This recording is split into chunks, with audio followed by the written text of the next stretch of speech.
मौलाना साहब जो YouTube channel ज़रूर subscribe कंदा। रात रोज़े रखने टाइम जो ऐलान कयो वेंदो आहे उथो मोमिनो रोज़ा रखो, या इन खां अलावा लाउड स्पीकर ते जेके नात लॻाया वञनि था। ॾिसो ज़ाहिरी तौर में हे अमल ठीकु आहे, नात में अंदरि नेकी आहे, ऐलान जे अंदरि हिकिड़ो भलाई खे माण्हुनि खे था सॼो था।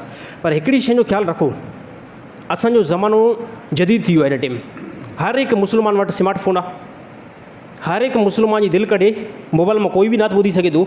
बाक़ी जंहिं टाइम अगरि लाउड स्पीकर ते नात जेको हलायो था, जेको घंटनि ताईं हले थो, रोज़ा सभिनी ते फ़र्ज़ु न अथव, मरीज़ आहे रोज़ो फ़र्ज़ु न आहे। अगरि तव्हांजी मस्जिद वेझो आहे, भरिसां तव्हांजा पाड़ेसरी आहिनि, उन में काफ़ी माण्हू मरीज़ आहिनि जंहिंजे मथां रोज़ो फ़र्ज़ु न आहे, ऐं तव्हां लाउड स्पीकर ते नात हलाए छॾियो। हालांकि नात ॿुधण में कंहिं क़िस्म में कोई बि टेंशन न आहे, पर तव्हांजे करे उन मरीज़ खे केतिरी तकलीफ़ पहुती, आवाज़ु केॾो स्पीड में कन में वेंदो। जेकॾहिं अगरि नात जी ज़रूरत पई उहो पाण ई हलाए छॾींदो। ऐलान बि हिन टाइम मां चवंदो हिकु दफ़ो करे पोइ बसि ऐलान ॿीहर न कयो वञे। छाजे करे स्मार्टफोन सभिनी वटि मौजूदु आहिनि। हर हिकु मुस्लमान खे इहो इल्मु आहे त रोज़ो याने हिन टाइम ते बंदि आहे, रोज़ो हिन टाइम ते स्टार्ट थिए थो। हाणे हिन ज़माने में इन शइ जी एतिरी ख़ासि ज़रूरत न आहे। वधि में वधि अगरि जेकॾहिं कंहिंखे ॾियणो आहे हिकिड़ो दफ़ो ऐलान करे जान छॾाई त उथो मोमिनो रोज़ा रखो, टाइम फिलाणो थी वियो आहे, बसि हाणे अल्हम्दुलिल्लाह सभई मुस्लमान पाण ई बेदार थी वेंदा।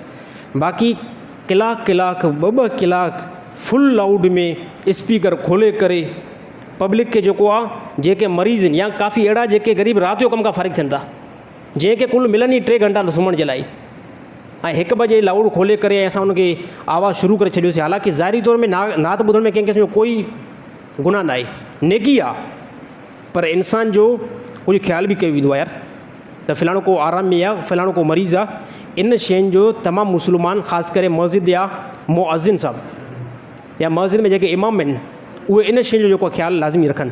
अल्लाह ताला उन्हनि खे सम्झी तौफ़ीक़ अता फ़रमाए।